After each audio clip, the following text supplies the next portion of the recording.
in the modern era, there's a lot of stories that come out of Ireland of Irish folks destroying statues of British colonists. So the British would build statues of some magistrate or naval officer or something like that in an Irish city, and Irish folks would blow up the statue, blow it up with dynamite, tear it down, throw it in the sea, whatever.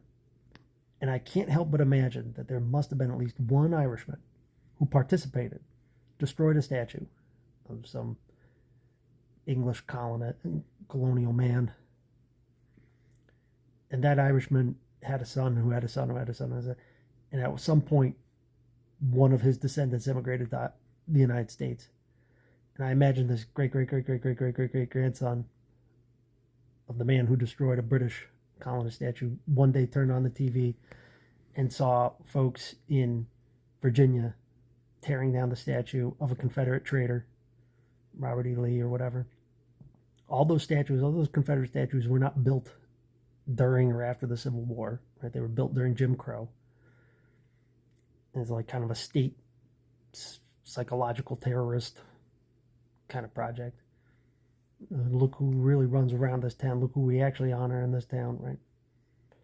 I imagine that great, great, great grandson of that Irishman turning on the TV, seeing people tear down a statue of a Confederate and being angry. Like, I can't believe they would disrespect that statue like that. Like his great, great, great, great, great granddaddy had. It must have happened, right? Like, that has to be out there. And I can't think of a more peak example of someone not being Irish American, but just being ex-Irish than that, right? No awareness of how your white ass ended up here. No awareness of like the larger story of like the Irish diaspora.